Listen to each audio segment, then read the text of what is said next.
call the meeting to order. So before we get started, let's introduce everyone on this meeting. I'm Sandra Brock. When I call your name, please confirm you can hear me by verifying that you are present. We're going to start with the commissioners. Alicia. I'm here. Helen. Whoops, did Helen go away?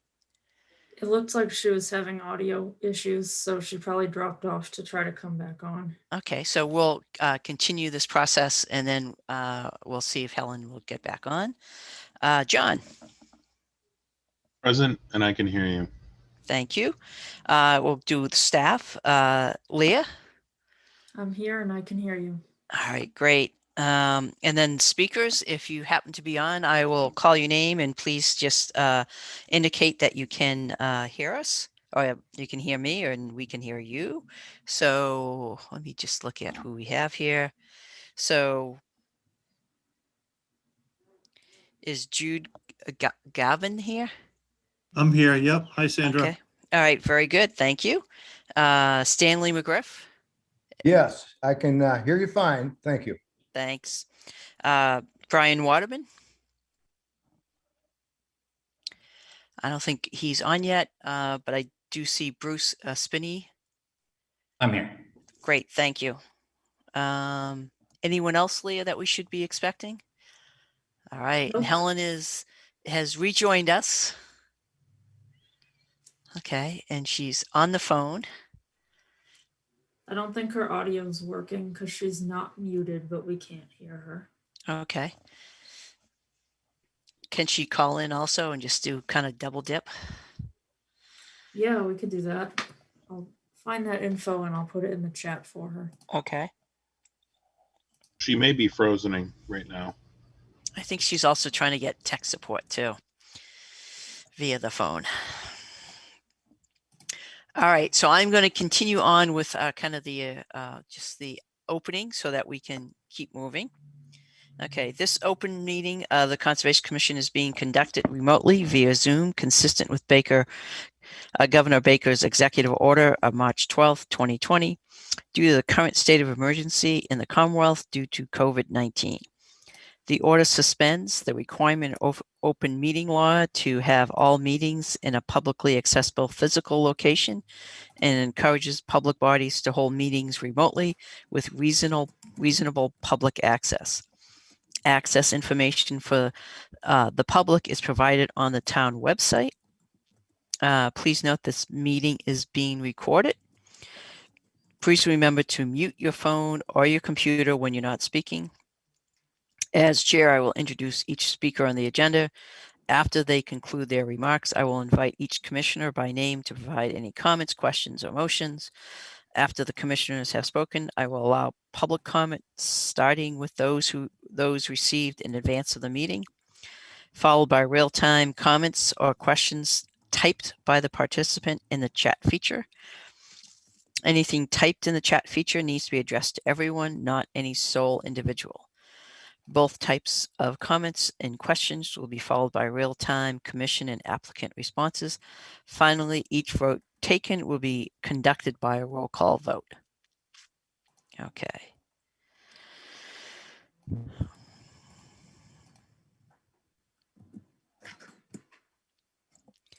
All right, I think Helen's still having issues with her being able to join fully.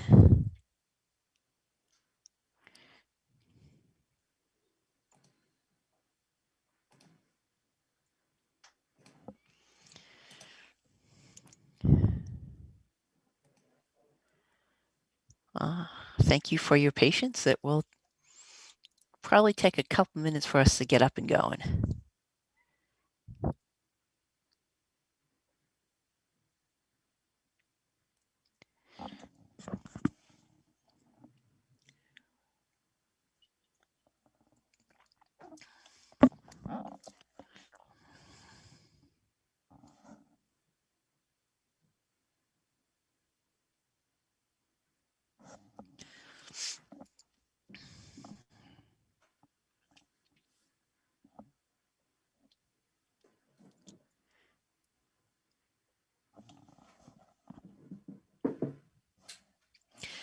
So Leah, is there anything, any action items that we can kind of take care of ahead of the first public meeting? Sure.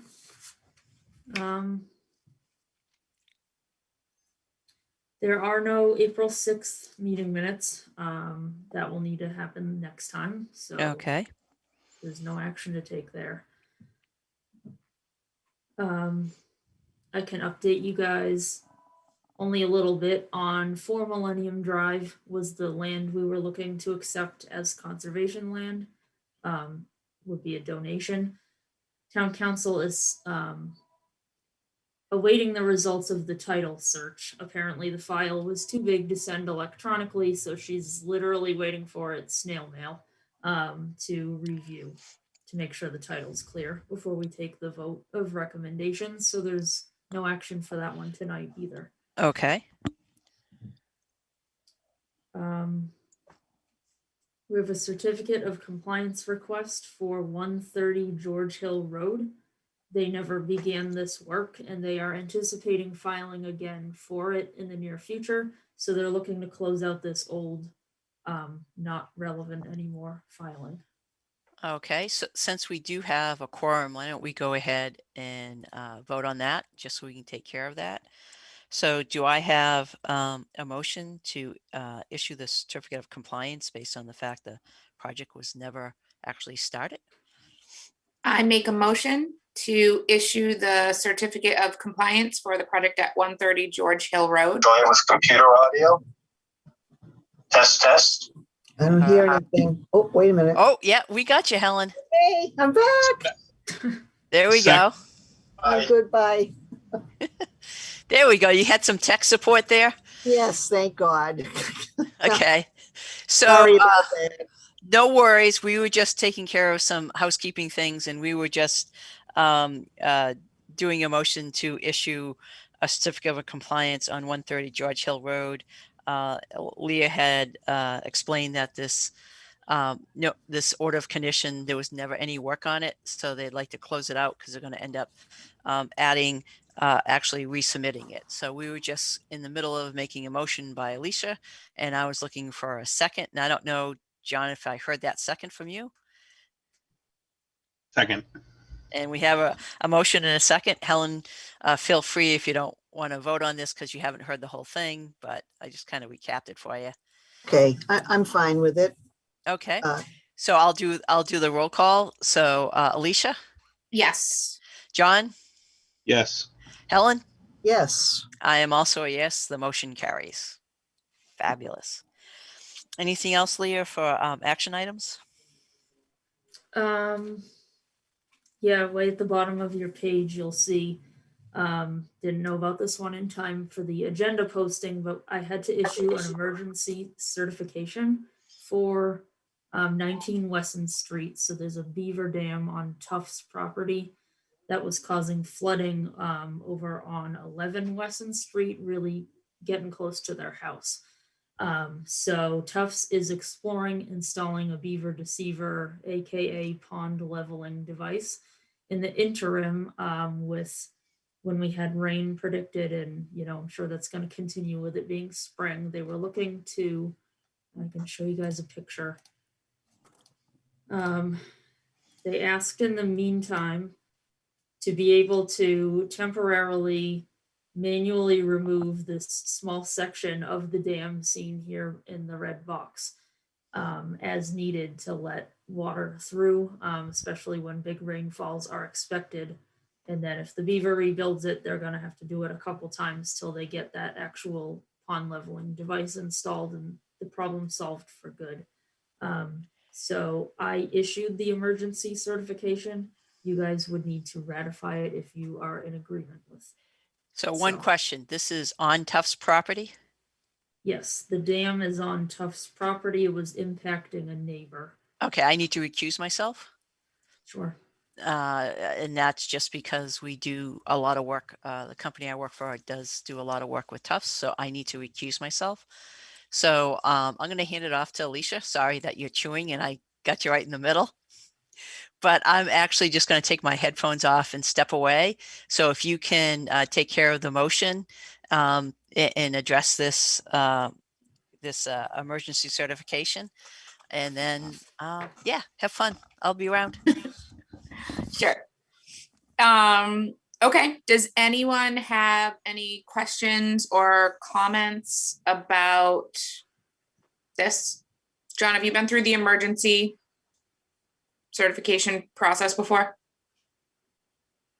No, but I think I understand that what the reasoning is here.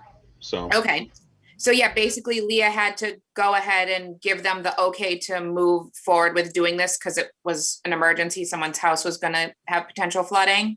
And so then after the fact, she just explains what's going on to us and her reasoning for doing it. And then we just, if we're in agreement with it, we just would vote on it like it was a new thing, basically. makes sense. Okay. Are there any questions? I'm sorry, I'm doing this from my iPad today and because I left my laptop charger at work, so I can't see chat.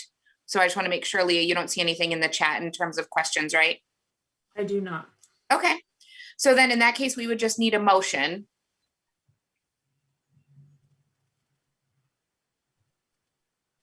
I make a motion to accept the emergency emergency certification to address the beaver dam on Wesson Road that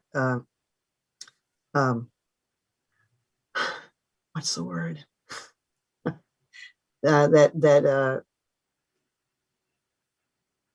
Oh my God. Possibly addresses or in a negative fashion the house that it is.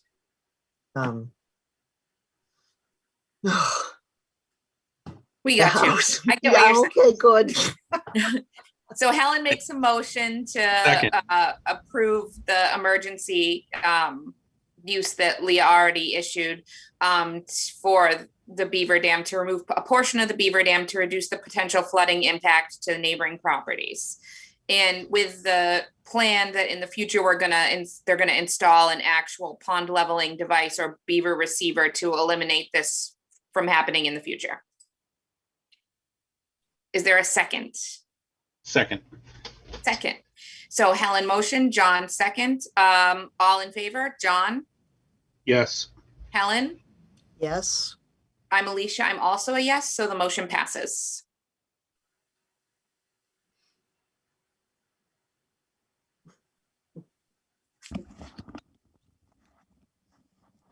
All set? Yep, all set. All right. Thank you for taking care of that. And yeah, just please make note that I actually recuse myself. Okay. Seeing that it's after 7:15, we can start our first public hearing. So pursuant to the Massachusetts Wetlands Protection Act and the Grafton Wetlands Protection Bylaw, the Grafton Stormwater Management Bylaw, Grafton Conservation Commission will hold a public hearing to act upon a notice of intent application for Grafton Wetlands Protection Bylaw permit and application for Stormwater Management Bylaw permit for the development of a 6-lot subdivision at 11 Wheeler Road in Grafton, Mass.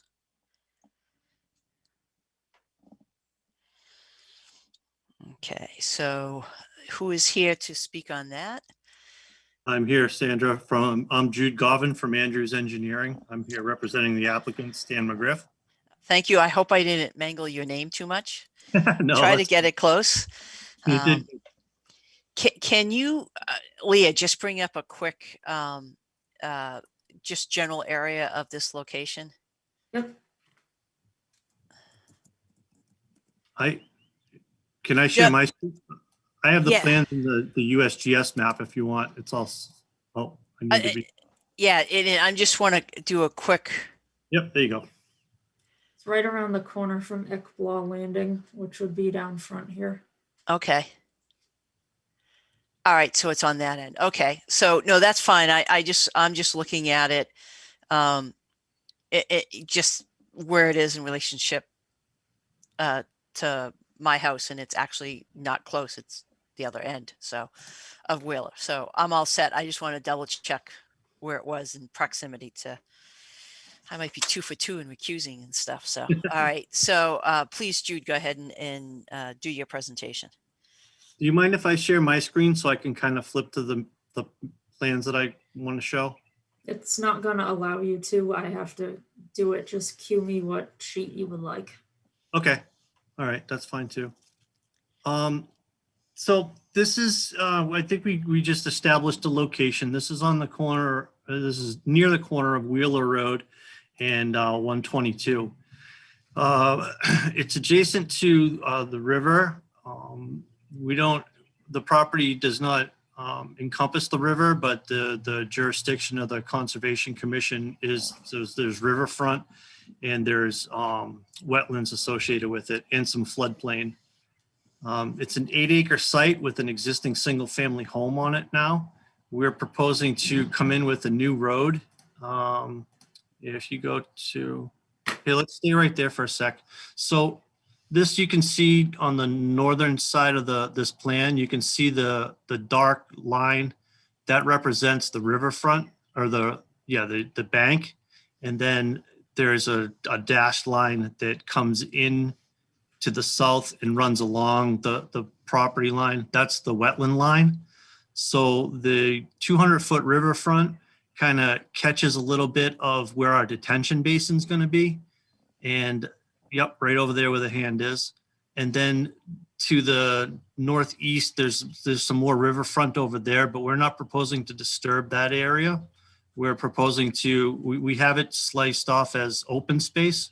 And we don't know whether we're going to ask the Conservation Commission if they're interested in adding it to their parcel, or whether it's just going to be donated to the town as regular open space. If you go to, I think the next sheet will show, one more, please. One more. Sure, not a problem. Sorry, there we go. So this shows the cul-de-sac. It's a little over 450 feet long in length. Its purpose is to gain frontage for the 6 proposed houses. The existing house will still get its frontage off of Wheeler Road. So basically this is a conventional catch basin and pipe, and we're piping it down to a 4-bay and a retention basin. The retention basin significantly reduces the amount of flow that goes to the wetlands and the riverfront area in the 210 and the 100-year storm. It does allow, we have a low-level outlet in it just so we don't hold the whole entire storm every time. So it's always got, when the storms are coming in, it's got a low-level outlet to mitigate some of the beginning storm and also reduce the amount of area needed for the detention basin. I conducted 3 soil evaluations in that area of the detention basin, and it's all beautiful sands and gravels. So we're able to use a higher infiltration rate than a typical sandy loam or something like that. So this basin is going to function and drain quite well. Like I said, we have a 4-bay that captures the sediment in the first flush, and then it spills out into the main retention area where the storm is mitigated, and then it's allowed to discharge out to the wetland.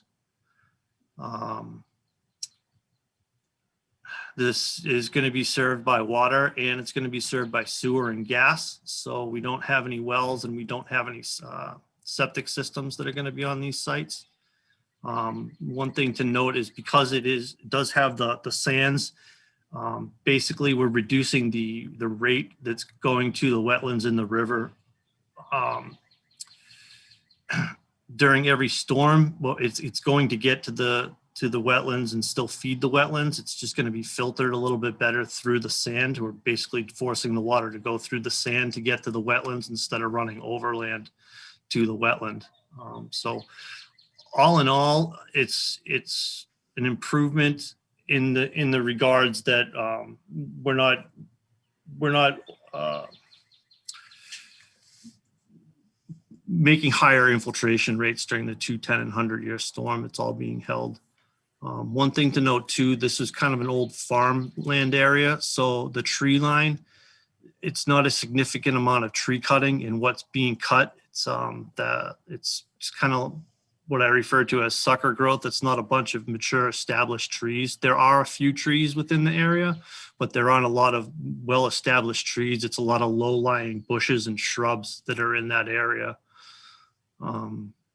There's a little bit of land over to the northwest side of the basin that we're going to be doing a land swap with Grafton Land Trust.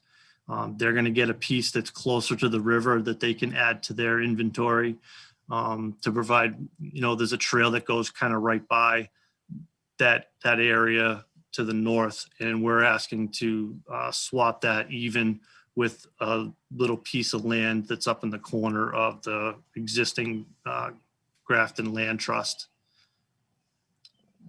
And I think that's about it for now. I would take any questions you guys have. We can go from there.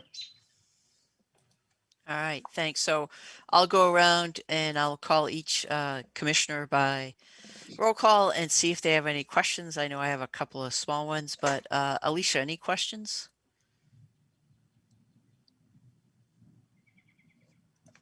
Sorry, I have to figure out how to unmute every time.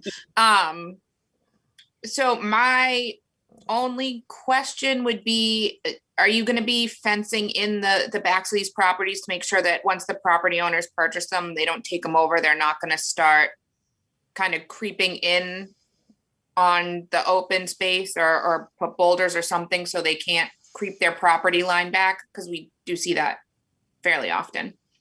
Agreed. The fencing is not proposed at this point. We are going to put, it's proposed to have monuments put on the corner points of the land, but that's certainly something that we can either signage or a split rail fence or something to deter people and let them know that their land stops where it stops. Right. Personally, I'd rather see like split rail fence or something that's going to prevent them from getting in there with a weed whacker and a lawnmower and stuff. I mean, that's a really great area, and creeping in a little bit here and a little bit there and a little more every year. I don't want to, have someone taking over part of the wetlands. Agreed. So are you recommending it around, say, the north and the east, or just on the north where the main portion of the wetlands exists? I would say just on the north, at least at a minimum, but definitely over there in particular. Okay. All right. Anything else, Alicia? Nope, that was my only question. Helen, any questions? What's basically the size of the house? Is it a lot? Is it an eighth of an acre or a quarter of an acre? Or what is the size of these lots that the houses are going to be in on? They're around, the lots are around 15,000 square feet. This is a flexible development so that we're allowed to, we've already been through planning. I should have mentioned that at the beginning. We received permits through them. That was quite a process. We went through a preliminary subdivision and then a definitive subdivision. And this is kind of the plan that we came up with. There was a lot of moving parts at the beginning. So we didn't come to conservation concurrently. We waited for that process to get finished until we came to you, feeling comfortable that this is kind of the plan, the best plan to put forth in front of the Conservation Commission. But to answer your question, they're 15,000 square foot lots. And is it my ignorance, or are you did you say there's an existing house on this proposed area? There's an existing house, and we're not proposing to demo it. It's going to gain its frontage. It's going to remain having its frontage off of Wheeler Road. If you can see where that hand is on the screen. Hand right? is that okay? I suspected that, but I guess I'm just ignorant. No, good So question. that's where the house is. That's where the existing house is, where the hand is. And then there's kind of a ornamental garden to the north. You'll see like a square right there. There's a square. There's kind of an ornamental garden there. Mm. All right. Anything else, Helen? We can No. come back to. Okay. John, any questions? No, I don't have any questions. So I just have a few questions. I think they're probably fairly straightforward. Town sewer, town water for all these lots. Yes. Okay, and then the size of those houses, are they just placeholders? And will you allow anything larger than that footprint to be built? And as far as decks all these questions are referring to stormwater. So just remember, if all of a sudden these are just placeholders and you come in and next thing you know, you have twice as much impervious area, you need to come back on the stormwater. So Agreed. Usually what I like to do when they don't have a house footprint is I provide these footprints. They're 40 by 60, 40 by 70. And generally, the houses that are being proposed to be built here, once they get a footprint, they generally fit inside that footprint. But if they don't, I definitely understand that we'd have to look at the stormwater again to make sure that we have the right impervious surfaces going to the basin. yeah. And then, looking at this, this site here, and I know you're doing a land swap, but just curious, the parking area right down near 122 that people use to park to go in to the land trust land, is part of that on this parcel, or is that the area you're talking about? The parking is not on this parcel. That is Okay. owned by the Grafton Land Trust. Okay, and then the kind of that little bit of so it's plan northwest, that little rectangle where your detention basin, is that the area that you're talking about swapping? That's the area that we're looking at taking or swapping. And then if there's a little like triangular shaped piece to the north of Just above it. Yep. Yeah, that's going to get donated, or not get donated, but that's part of the swap. Okay, yeah, no, I mean, I was just getting some clarifications on that. Yeah, and the existing house is doing this, and this is the flex development. And so as far as the open space land on this flex development, you had said that you're most likely going to see if Grafton Land Trust wants it, or That's or correct. or the town with Grafton Land Trust with, okay. Yeah, so that's just something, but you said that you have your planning board approval? Yes. And so, did they specify the disposition of that open space? They did not. It was still it's open because we hadn't come to the commission yet, and Okay, to actually formally seek that if you guys wanted it, or if it made sense to me, it makes sense to just add it to the Grafton Land Trust inventory because it abuts all of their property anyway. Right. So that's what makes sense to me. okay, and I don't have an issue with it, and it's just that if it's a conservation restriction, then you have to have two parties involved, and we're happy to work with the Grafton Land Trust to sort that out. I mean, obviously, the benefit of having these flex development is that, especially on a site like this where you're abutting open space already, and you have a lot of your buffer zones and jurisdictional areas in that open space area. Yeah, we're fine with working with the Grafton Land Trust to figure out what's best to kind of set up so that that open space remains as open. Yeah, and one of the benefits too, like Alicia was saying, it prevents yard creep. They won't Right. own that the house lots won't own that. It's going to be actually part of a different parcel. So Right. we can delineate it by putting a split rail fence in. Yeah, in kind of the way we approach it, and I appreciate what Alicia is saying is that, we will have you put little signs up there in certain areas that are jurisdictional, just to make sure that people know. But the other thing is it's that visual barrier. It's whether Right. it's a split rail fence, boulders. I mean, there's many ways of doing that, and we're pretty open to to kind of, it's up to the applicant to provide what that process is, what that visual barrier looks like. So, Yep. Okay. I'll get together with the client and we can come up with something. Sometimes just having a big long line of split rail fence I found is kind of monotonous. So we could split it up with maybe some rock and split rail fence, but not, and don't leave enough gap where you can get a lawnmower past, either or. I That's know all about yard creep. So yeah, that's exactly what we're looking at. Question on the stormwater.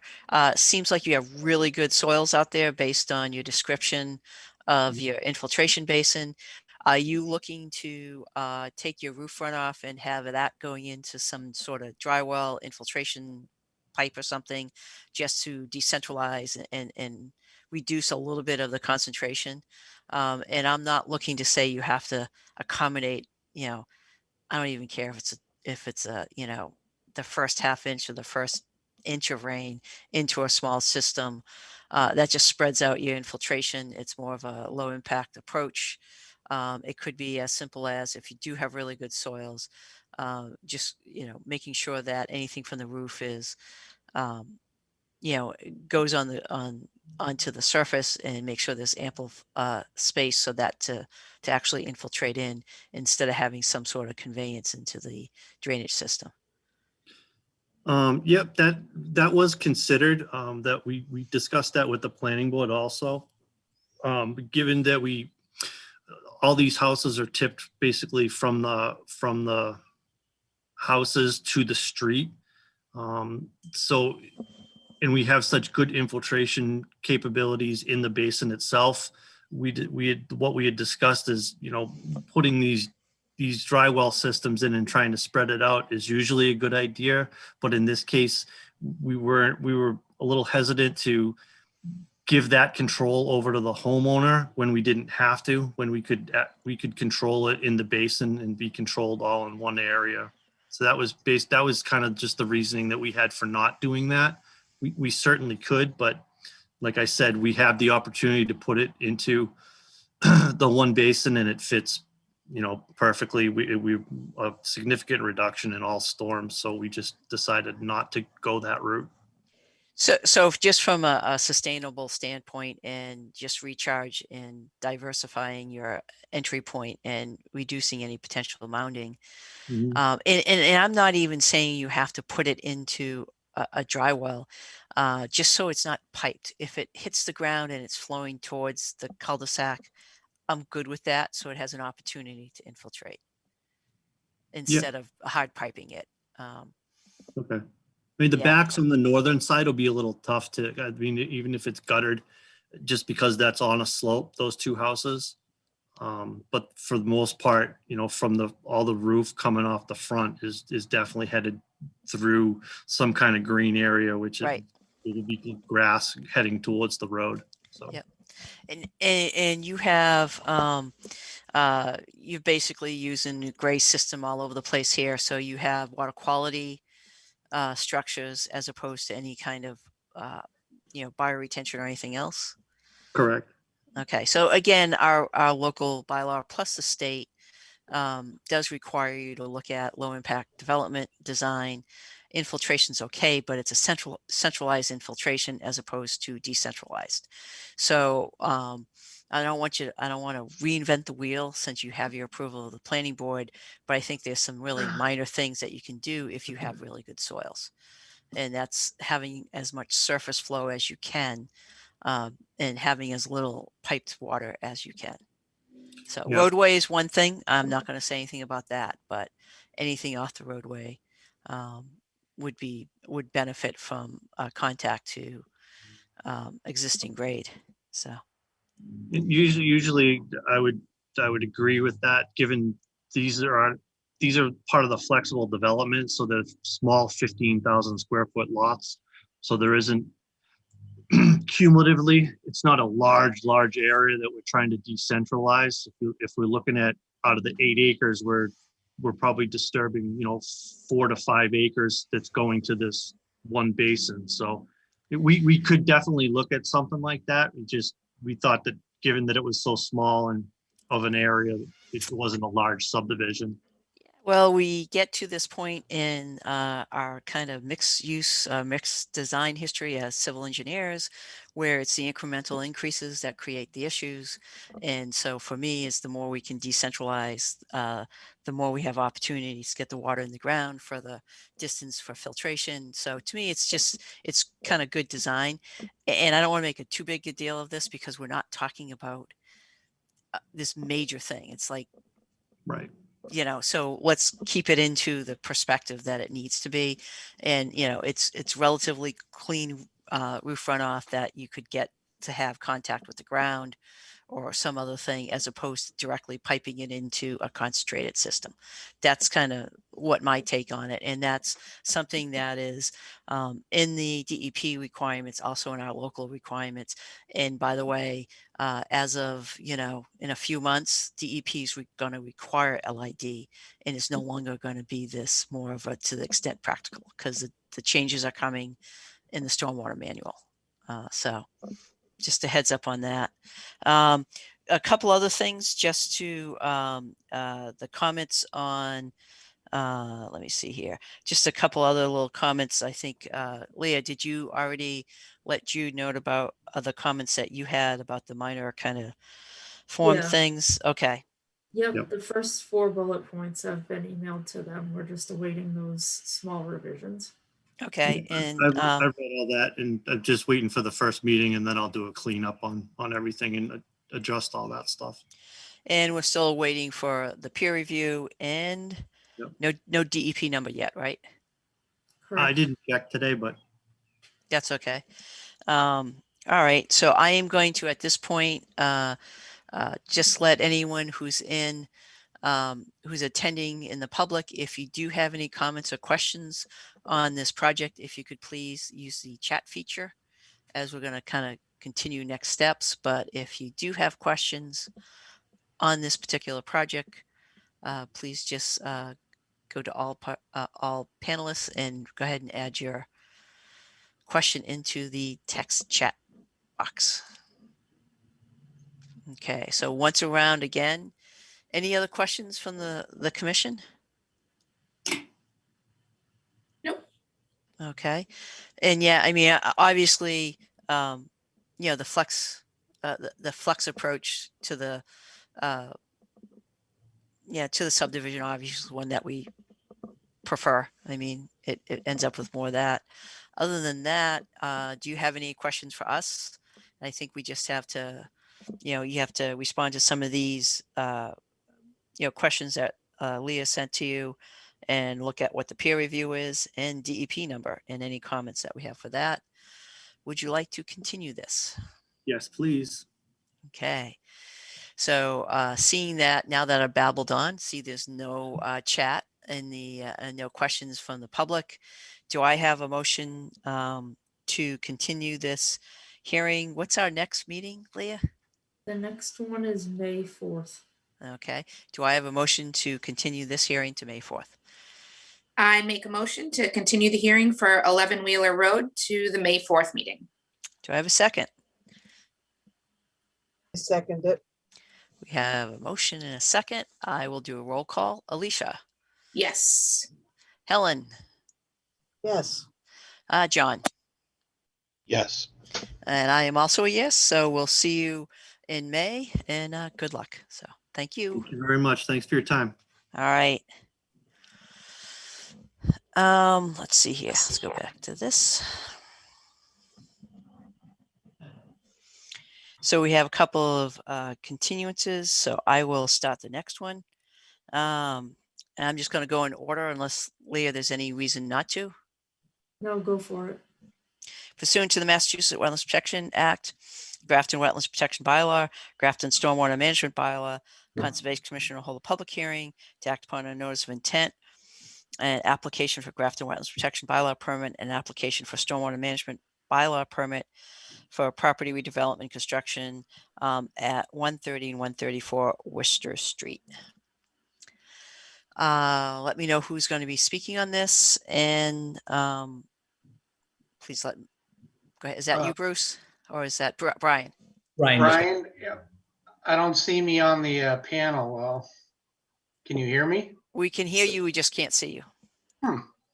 So I promoted you to a panelist earlier, and then I think you dropped back off. I can do it again, but it's gonna kick you out. You're gonna have to rejoin. Yeah, I reconnected because I lost it, but it looks like I've lost it again. All right, you wanna try one more time? Sure. Okay. Right, I'll leave and come back. No, let me click the button first. Okay.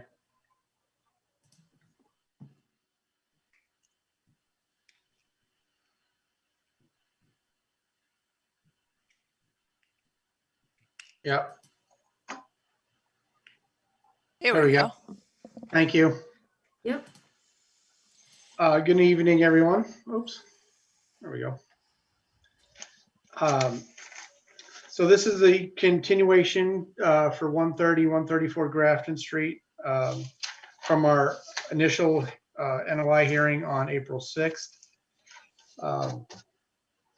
During that meeting, we had received a DEP comment letter, file number and comment letter directly prior to the meeting. So no one had had a chance to really review or comment on that. If you'd like, I'll start with the DEP comments and what was addressed on those, and then kind of move into what was discussed with the commission at the hearing and what was addressed on those comments. So DEP had raised 3 comments. The first one was specifically about pretreatment and 80% reduction in TSS. Our engineer provided the breakdown indicating that the TSS removal rate for the treatment train is 89%. So we're above the minimum required. That was in the email reply to Kim Roth from DEP, as well as the Central Region mail list, and Leah and Samantha. The additional comment was that the stormwater basin, the surface basin, was within 50 feet of the wetland system to the northwest, which is the breakout wetland adjacent to Route 122. So we redesigned that basin to be a minimum of greater than 50 feet from that wetland area. And that's shown, if you can go to the grading and drainage plan sheet C3, please.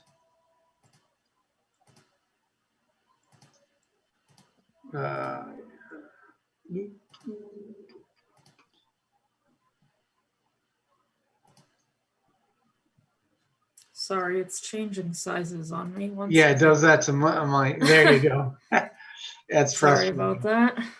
Yeah, there you go. So you can see that that edge of the basin was reconfigured to be, the berm itself is 50 feet. So the actual containment area of the basement is approximately 60 feet. So, and we also expanded that a little bit. So the bottom basin, the area is larger. The third comment was expanding the alternatives analysis. She had made the comment that economic feasibility cannot be the only consideration, which it was not the only consideration in our feasibility study, but the alternatives analysis. But we expanded on that and replied in a letter to Ms. Roth. This was also copied to the commission. We expanded on the kind of the historic disturbance that's gone on here as far as the redevelopment and previously developed. Leah, could you do me a favor and go back? I know, hopefully I don't screw you up with these arrows again, but to sheet EC30, I think it's the second sheet in the set. So heading back up towards the, yeah.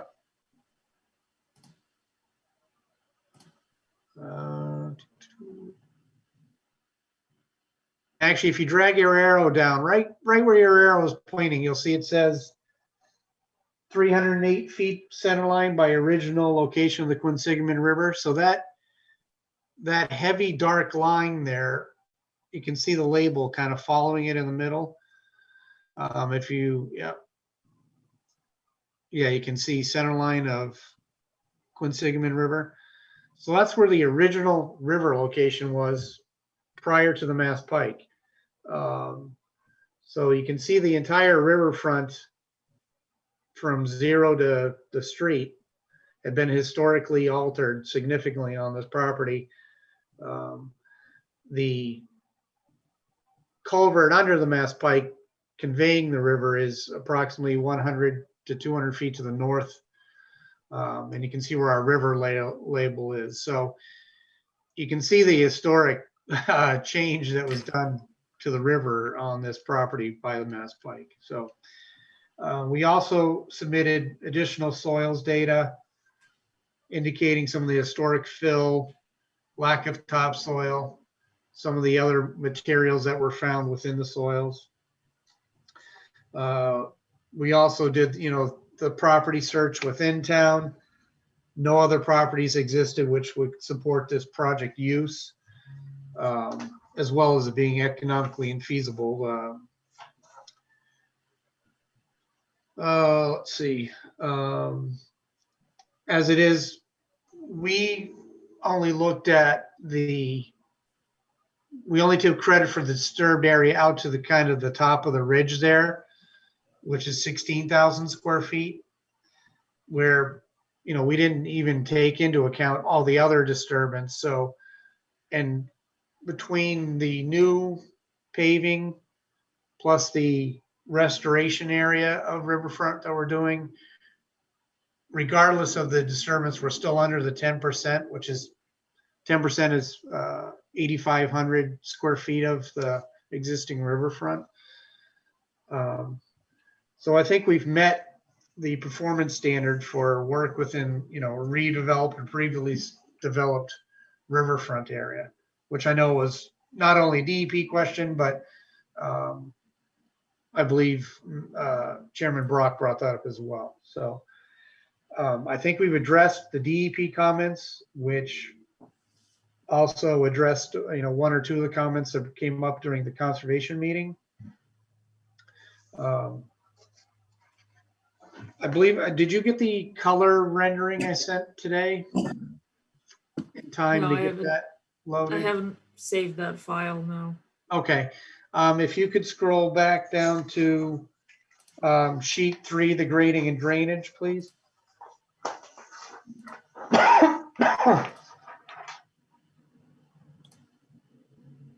Yeah, that one. If you can zoom up on the middle towards the building there, right there. Yeah. If you can move your cursor down to the left a little bit, you'll see a little basin just off the left corner of the building there. Yep. So we've added a rain garden. This rain garden is designed to take the full roof runoff. So this rain garden takes the roof runoff now. It does have an overflow pipe that connects back to the grit and oil separator, the stormwater treatment unit. And in case it really overflowed, we do have a flush curb there, which would allow it to go out onto the pavement and down to the double catch basin before going into another stormwater treatment unit. So I know that was one of the comments about looking at some additional lid measures. So we've added the rain garden. We have the planting species identified on sheet 4, which is the next sheet. If you want to skip to the next plan, please, that would be sheet 4. So, yep. So we've got the rain garden shown there. In addition to the rain garden, with the changes we made to the surface basin to the northwest or along that northwest side, we added plantings, additional shrub and herbaceous plantings along the banks of that basin there, the bottom end banks. And then as you can see, another lid measure is obviously the extent of plantings, not only for riverfront restoration area, but any of the disturbed areas we're going extensively with a very dense planting plan on the site, which is another lid measure. And then again, we do have the infiltration system. We have deep sump catch basins. We have 2 of the grit and oil separators. So we think, this plan addresses those comments we received. We've done as many modifications as we kind of can with the historic disturbance of this site and the limited, permeability of the soil we have. So the system's designed to work with the testing we received from Yankee Engineering and our soil evaluator. And again, one of the other comments was that if you can go back to the prior sheet, the grading and drainage, I'm sorry, keep jumping around, and to the right-hand side there, yes, right there on the right. There was a comment in the last meeting to add a barrier along the 100-foot riverfront area there. There's already an existing a proposed retaining wall there. So off the right end of that, we added a 4-foot high post and rail fence to run off the end of the retaining wall to the end of the site and tie into the proposed tree line there where the tree line would remain. So we've added that additional barrier that was requested at the last hearing. Let me see. And since that time, there was a discussion regarding erosion control barrier for the site as the site was being framed on the existing foundation. And there was an order to pull back any machines to the front of the building and stay on the existing pavement, as well as limiting car or vehicle access to 4 per day or per that area.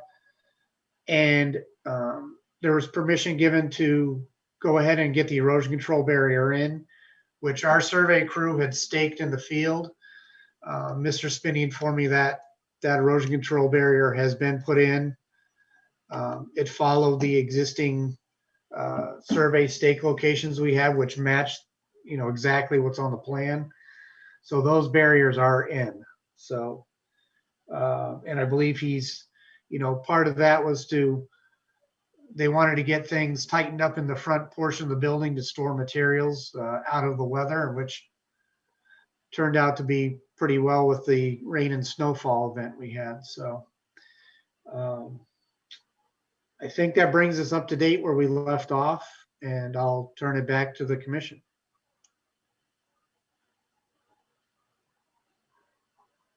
All right, thank you very much. Sure. So Leah, I know that as far as your kind of report, you talked about fencing or boulders or something along the 100-foot riverfront. I think the retaining wall and then the split rail fence, does that meet the intent of that comment? Yes. Okay, great. All right. And these will be special conditions, but it's already on the plan, so that's good. Also,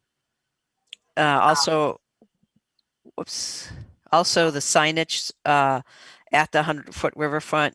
We have standard signage, the little 4x4 signs about no dumping, riverfront, typical resource area type of requirements for the signage. We could get those mounted to the split rail fence easy enough on a post. So. Absolutely fine doing that. I have a quick question on that, and I don't know if we're able to do this, but can we request that employees be trained not to do that as well, in addition to signage? I guess one of the questions would be, is it actually employees that are going to be doing the landscaping and other things, or is it going to be a hired contractor? I'll defer that to Bruce. I think he did comment in the last meeting that The amount of cameras on this site,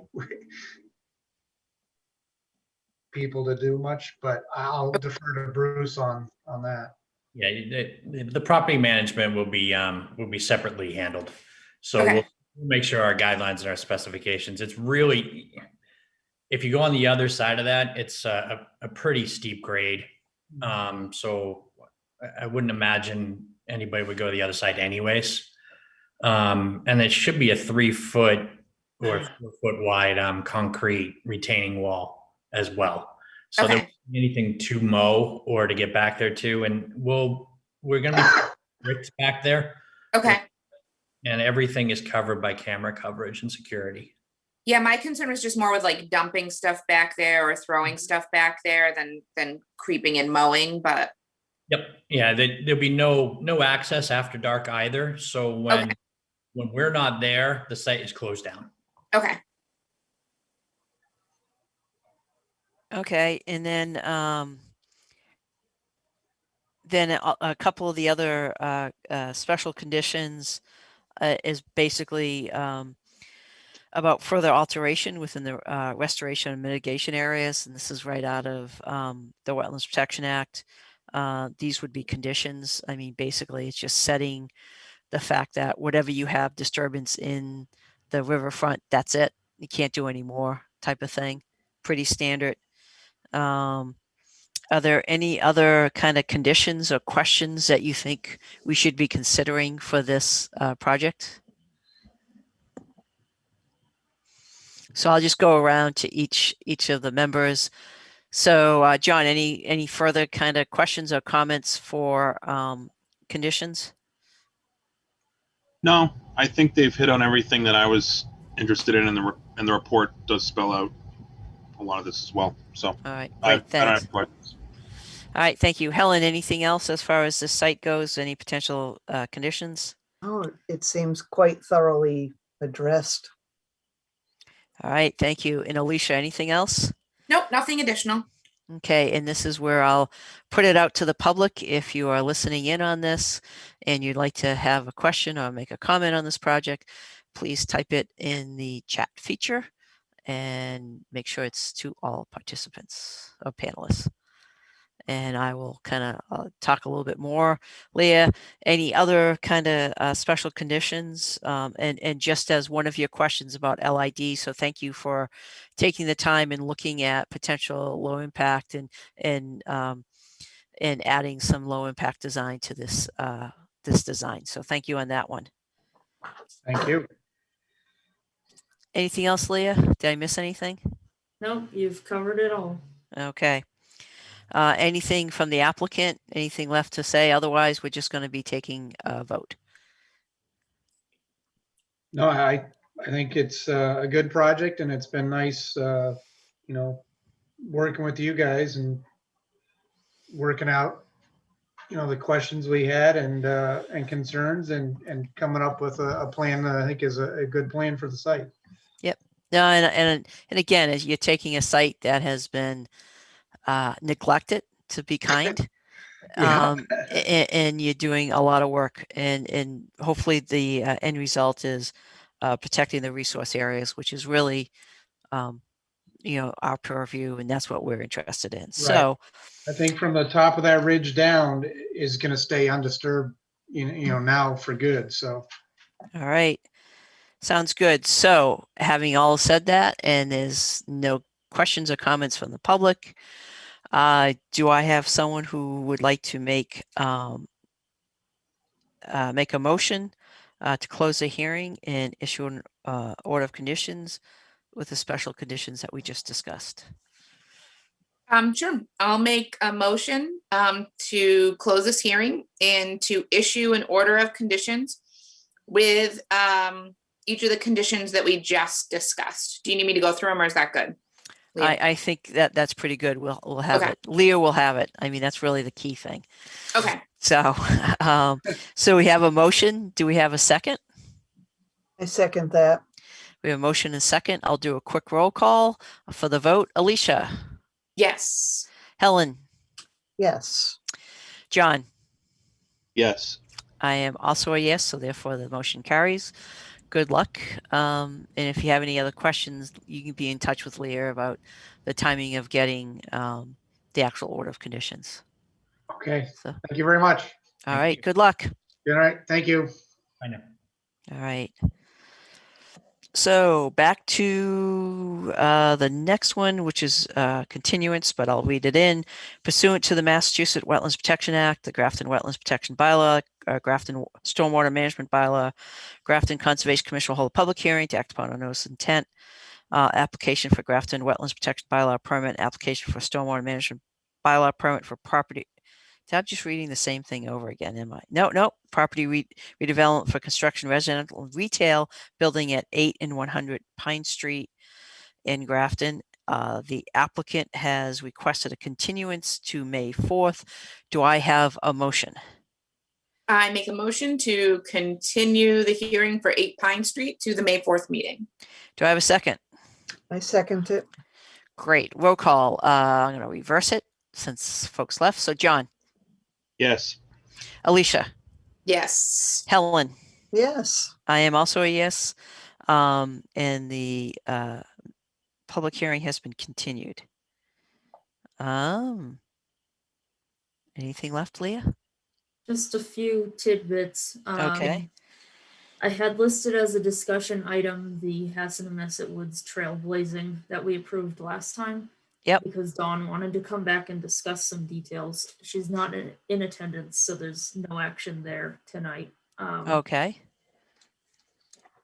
If you guys didn't catch my email, Samantha has submitted her letter of resignation. Her last day was today.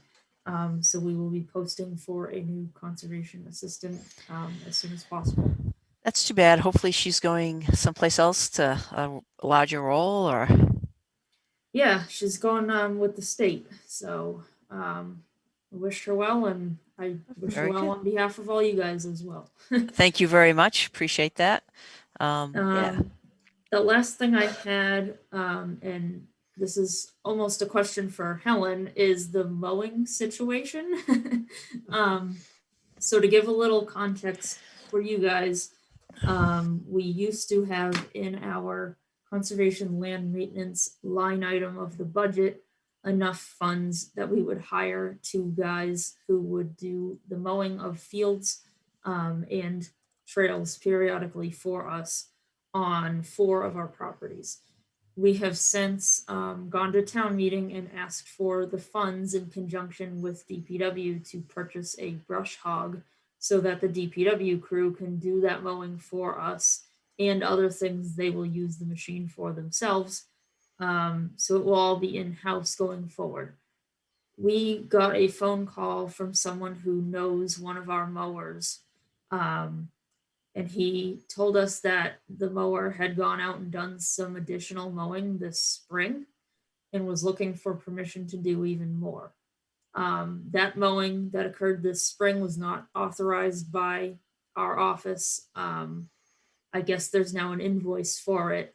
The mower thought that the gentleman he had been speaking with was somehow affiliated with us and he had the permission he needed, but that's not the case. He's been told that there's no future mowing to occur because it's going to happen in-house now. And that line item in our budget has been significantly reduced because we now have that equipment. So we don't even have a lot of funds to pay for mowing unless we end up in some sort of a pinch going forward. So the reason I mentioned Helen is I know you are familiar with Ed, who is one of the guys who did mowing for us and is the one in question now. So I didn't know if you just had any additional light to shed on what's going on. I don't even know what property it is he went out and did work on this spring. Sure. Well, the gentleman contacted Ed directly and said that the fields needed to be mowed. And they indeed, they certainly did. Of course, it's the never-ending bittersweet grapevine choking out and encroaching further and further from the edges of the field in. They were just done on the very outskirts of the fields, the borders last fall. And this is the Merriam Road fields that Ed did. So Mr. Barry just took the request and followed through with it. And then he was, this is where the whole thing went to a screeching halt. I knew after the fact that he had done it, and he gave me, or he's hoping to be paid by the commission for the 2 days that he did mow. In the back of my head, when I found out about it, I figured, well, that this mower that we're acquiring and setting up and contracting with the DPW hasn't arrived yet. And the real issue is time is of the essence. If we were to wait another month or so, we really shouldn't be mowing because of the nesting going on. So I thought, well, this would have been the time to mow. And the fields themselves, it's just incredible. If one season, 1.5 seasons goes by, before you know it, there are no more fields, and we'd have to somehow find funds to open the fields back up. There's lots of deer, there's lots of coyote, there's owls, there's all kinds of wildlife up there. And that's all. I mean, I have the invoice from Ed. He did it, he didn't do it maliciously. He didn't do it well. He just assumed that this person had the go ahead to say, go mow. And because he is so conscientious of land, he mows and for Sherburne Conservation and the town of Sherburne, the town of Dover, he does know what he's doing. So he wasn't just haphazardly mowing. And I guess all that I have to say is I have the invoice. I can scan it tomorrow at work, Leah, and it's for $1,800. It's 2 days and full-time work. And he feels bad that this whole thing shook out the way it did, but hopefully in one regard, we've kind of saved it, till we do have the facilities of the highway department and those folk gonna come up and mow it. But So who is the person that gave him the authority? Ted Williams. I'm not really worried about his name, but who is he? Just a resident? Oh, no, he's kind of no, he's not kind of. He's a person who's been invested in the open space of Grafton forever and ever. And he went up to refurbish the Bluebird houses up there. And that's when he discovered, he said that, gosh, those fields are really in need of mowing. And that's what when he contacted Ed Barry. So he's just not a resident. His family has been very involved in conservation and in the town for a long time. Okay. Yeah. And so has anyone talked to him about the fact that we appreciate maybe the things he does do, but he can't authorize? He's very humbly realizes his mistake. Okay. Yeah, no, that's the first thing I want to make sure is like not an issue moving forward. Just to make sure that that's, that part is taken care of and the same mistake doesn't happen. No, I'm sure this person will not do this again. But, Yeah, so we're still though $1,800. And What's just for context, we only have 1,600 left in conservation land maintenance right now, so we don't even have 18, and if we wipe the whole thing out, we can't buy anything else for the properties for the end of the fiscal year. and the end of the fiscal year is June 30th. Okay.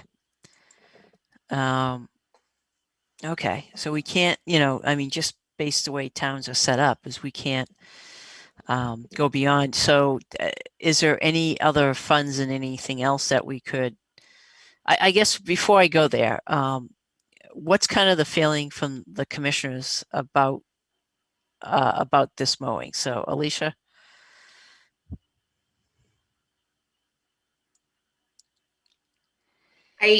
I mean,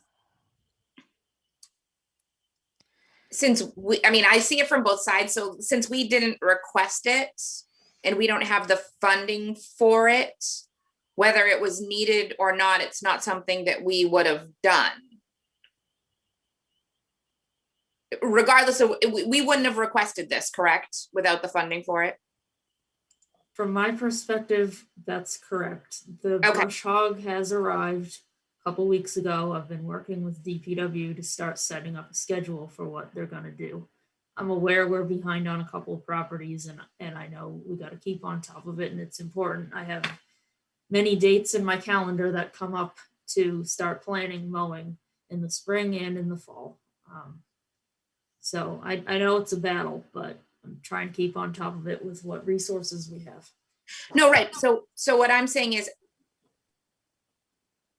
I don't know. I mean, I guess ultimately, are we responsible for this, whether we asked for it or not? I don't, is this the normal procedure that we go through when requesting work from this person?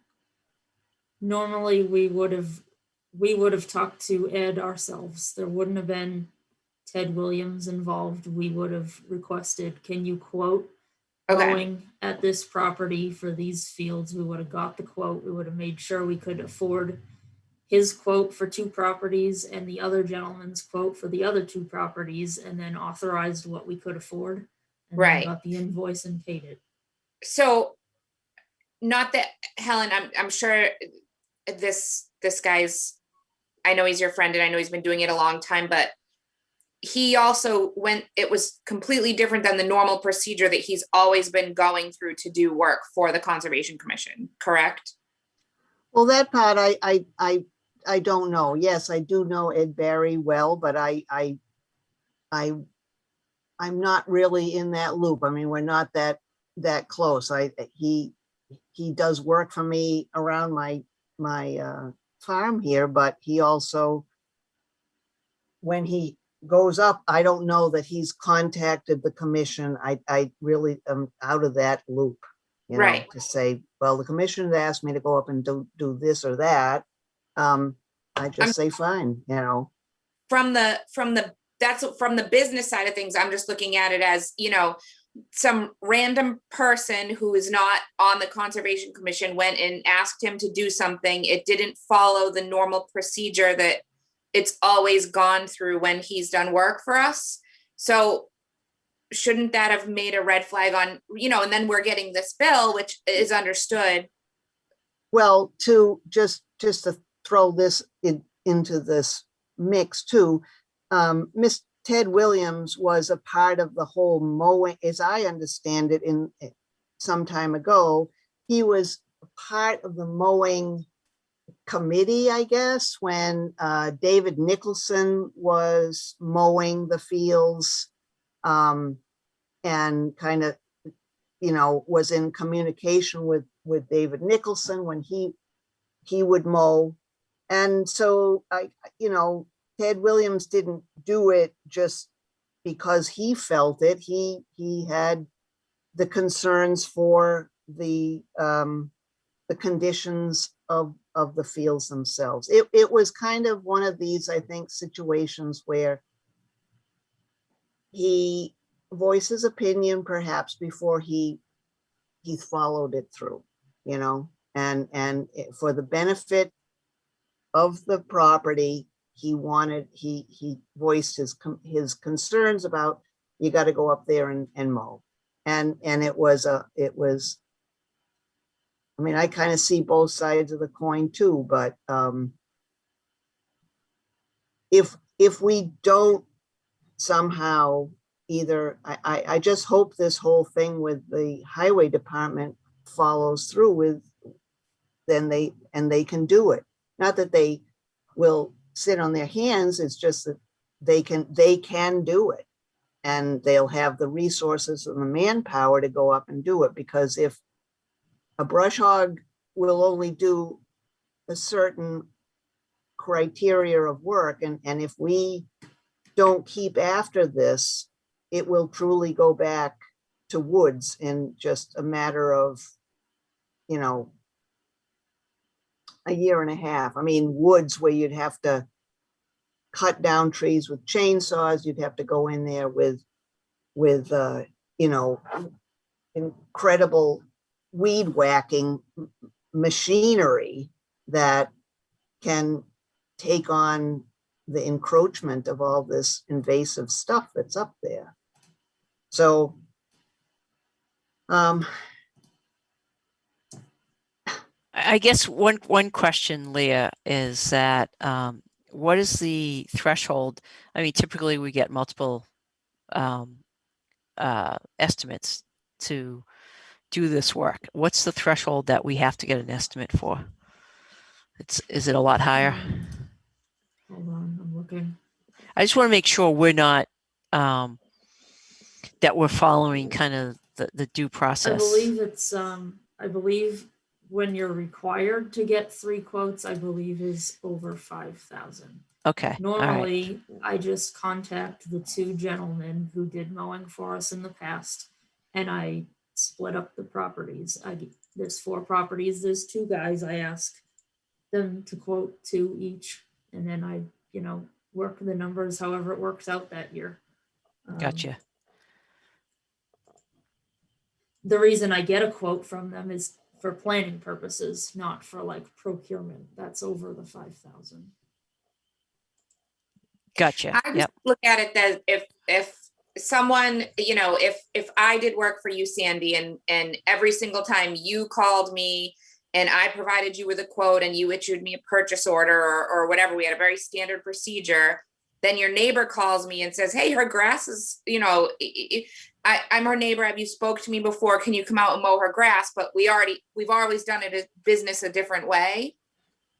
That to me just makes, not that I don't want to pay this guy. It's just, you know, business wise, are we accountable for that if it, you know, that it was not done the way that everything's always been done?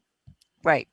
I mean, so I guess, you know, the other thing is was there a benefit or value that the town got from this?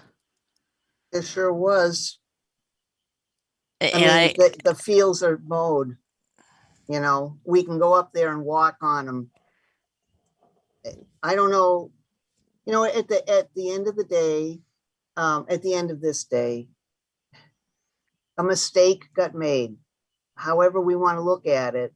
But do we not pay Ed Barry, or how are we gonna do this? It's go ahead, John. I agree with Alicia, and I agree with that thought process. I feel bad that this guy mowed that property because it sounds like it's something that helped the town. We also don't have the money in our current funding to pay him the amount of his invoice. Again, I'm a strict by the book process type person, so if that happens, like, it's the onus of the person that's doing the work, in my mind, even if it's a good deed and it's helpful to the town. I see both sides of it, but with the process in place, it just doesn't make sense to me to pay him that full amount. Would he be willing to negotiate or talk to us about future? Can we do that? With that under $5,000 costs? I mean, if we have 1,600, you know, is there a way to pay him for a partial, to say, look, a mistake was made, we feel bad, we're going to pay you for a portion of it? Like, I don't know if that's a possibility or if that sets a precedent, because again, if somebody comes over and mows my lawn while I'm gone and then sends me a bill and says, hey, I mowed your lawn, you got to pay me $500. And so I didn't ask you to.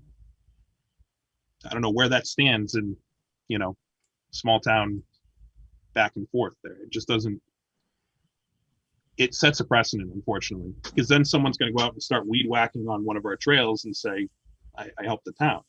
And I just, again, I do, and Helen, I feel for this guy. I see both sides of the coin here, but. So Leah, as far as, have you talked to anyone else in the town about this and whether we've had a similar circumstance come up? No, I haven't. We just got most of the details together today. Okay. So why don't we do this and just, yes, I can kind of see both sides. I'm more interested to make sure we don't go awry of any kind of due process in the town that we're supposed to be doing. So, that's first thing. And then I wouldn't be surprised if something like this has happened before. And what has the town done previously? Is this something, there's precedent or something that we could, glean from and maybe in whether that's, I mean, we don't even have as much money as the bill. So, we can't pay for it all now anyways.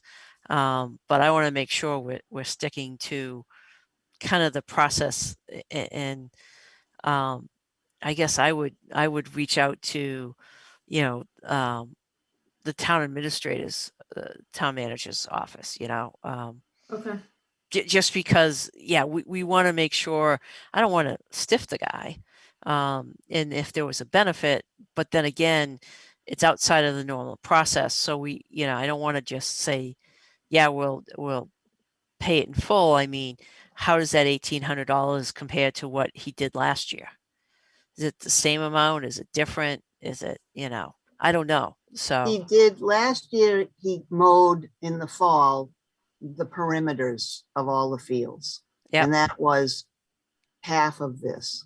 That was one day that he did that, but it wasn't the whole fields. It wasn't all of them. This year, he mowed all of the field. He mowed the entire field around the perimeter as well as throughout the interior of the field. gotcha. But could I ask Leah, I mean, what happened? I mean, we've had Ed Barry come and mow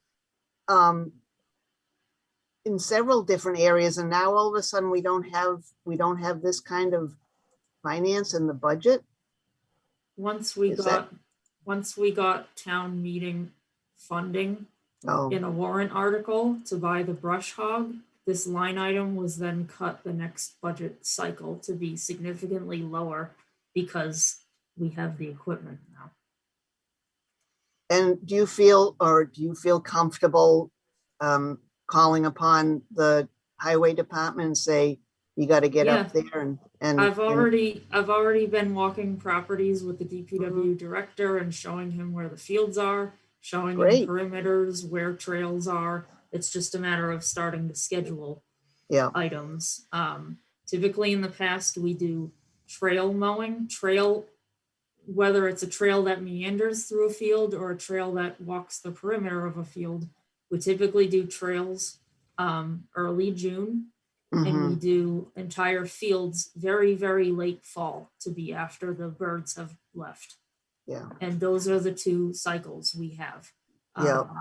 Now that we have a brush hog in-house, there's going to be a little more capacity to go out more than just early June to keep the trails going. But entire fields should only be mowed the one time, very late fall. And there's even some recommendations for grassland birds that you only mow them every other year to encourage different species of grass to grow. Yeah. So that's something for future consideration as well. Yeah, Well, I mean, what can I do? Do you want me to contact Ed Barry, guys, or would you like to do that on your own? Or I mean, I feel like this whole thing got mixed up when someone other than Leah or the office was giving instruction. So in my opinion, I feel like Leah should have the communication, since the issue we're bringing up is that someone other than our office, someone that's, authorized to tell you to do something for us for money, told you to do something. Yep. That's just my Okay. opinion. I'm just asking. I'm just asking. Yeah, and again, I want to know from a town perspective that, has this happened before? What would they do, and what kind of the recommendation? Um, and again, part of me is like, okay, there was a value brought here. That yes, there was a miscommunication, but let's find out what the town has done previously and see what. I don't know the answer. I mean, sitting on the commission, this isn't something that's come up before. So I just want to be deliberate in how we resolve this, whichever way it goes. I want to make sure the right people are giving us the information. Leah, has this ever come up before? Not that I am aware of. I can certainly talk to the town administrator. What I'd like to ask you guys in the meantime is, do you want this to come back to the May 4th meeting regardless of what he tells me? Or if he gives me a pathway to say, pay the invoice, would you like me to submit it for payment in the meantime? I mean, and again, this is just my perspective. If this is something they feel that we should pay for based on what's happened with other circumstances like this, I don't have a problem with doing that. It's just without knowing it, I just don't want to say, the fact that town spent money on, the brush hog, that's, that was done. So I want to make sure we're checking with the right people, and town Sure. administrator is to me is the right person. I'll let John and Alicia kind of comment, and Helen kind of comment on that too. Well, So just to clarify my question, if I come away from the discussion with the town administrator with a clear mechanism for payment, I'm just wondering if the commission wants me to go ahead and pay it before our next meeting, or do you want me to just come back to you guys with whatever he tells me regardless and wait? Meaning from another funding source? Yeah, I mean, you can bottom line spend in your budget. And what that means is we have 1,600 in conservation land maintenance. I can hit that account for 1,800 and it will go into negative 200. And when you look at the bottom line for conservation, the 200 essentially, comes out of something else like office supplies. And it hits a different line item in our budget, as long as the bottom line, we don't go into the negative. Right. Yeah. may I ask, my suggestion, Leah, is for you to call Ed. He doesn't want us to be going into a negative. I know him, and I know the guy feels bad. I mean, it was just on his side. He just did something that he was told to do, so he doesn't want to have us, if we only have $1,600 in our budget, he doesn't want to take that. I mean, he'll work this out, or who knows? Are we still on? Are we off the air? No, this is all public. This is all public. Well, no, I really think that the man has the best intentions, and he certainly wouldn't want.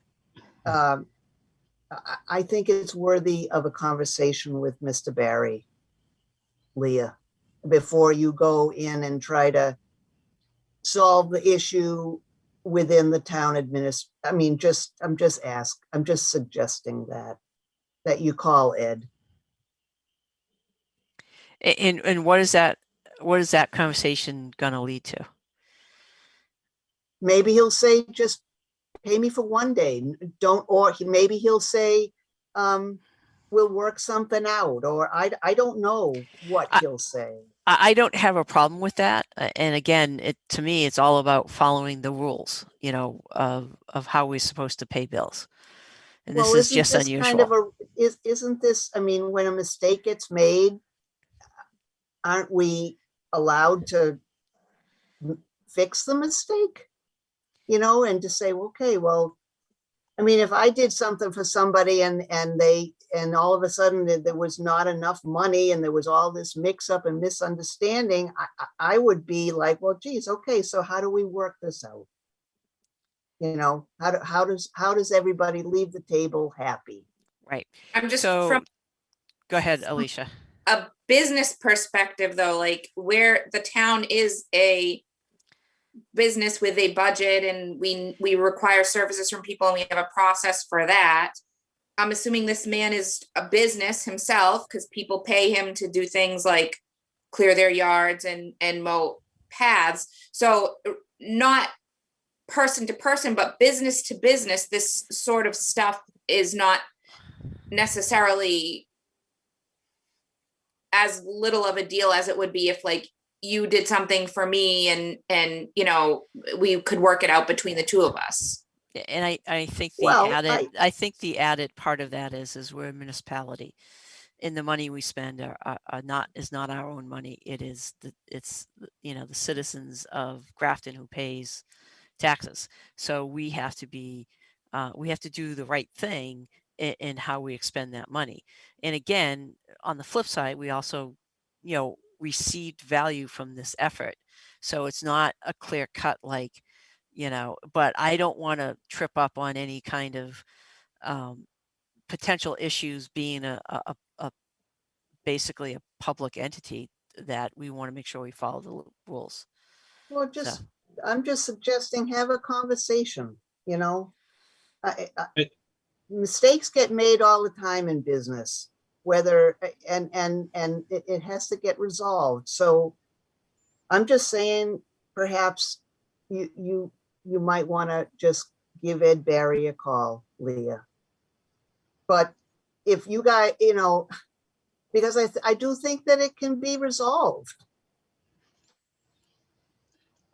So I think there's a couple different paths. I think if Leah, if you were able to call Ed, talk to Ed about the situation and get some of that feedback, again, just directly from the source, that might help. It also might indicate if he's willing to, again, negotiate. Again, I don't know if that's a process that we can do, but if he negotiates to kind of what Helen was kind of pulling together there, that might be helpful to know if you talk to the town administrator and they say, well, in the past we've done X, or we've gone to the party and asked if they would negotiate, or here's how we've dealt with it in the past. So maybe it's worth having two conversations, one with the administrator's office and one with Ed and these guys. Maybe it helps, but you can't. I mean, in that vein, I don't think we can promise Ed or any of those folks anything until we come to a conclusion. So, Leah, to your original question, I think it's better to come back to the commission with the findings and then we chat about it, is my thought. But I don't have an issue with that. I don't need. I agree. I agree. Okay. Sounds like a plan. Thank you, Leah. Yeah. Thank again, you. I think it's a great thing when people help the town. And just, again, the process is the biggest thing for me as well. I'm a stickler. I'm an estimator, so I'm a stickler for process. Right. Yeah. And for me, I just want to make sure that, you know, it's appropriate for us to do. I mean, I would lean to coming to a solution. I just want to make sure we don't do something outside of our authority. That's all. So, Yeah. And I just don't have the answer for that. So, all right. Thank you. It's not a fun discussion, but it's one that we got to deal with and, you know, kind of resolve it.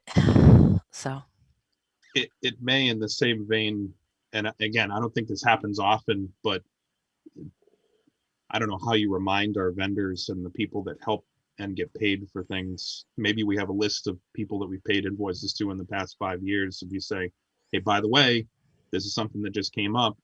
Before you do any work, make sure you go through the process and remind them, you know, again, even if it's for $500 or $1,000 or whatever it is, just to follow the steps, follow the process, come out or reach out to the commission before they do anything. And even asking a commission member doesn't warrant that it should be done, it should come before the commission as an appropriate, or whatever the process is with requesting funding and all that. So might be helpful to remind people of that. Right. Again, as people make mistakes, I'm with you. Helen. Right. Yeah. And there was miscommunication, but it resulted in work being done that has value. So I don't want to dismiss that either. So. Right.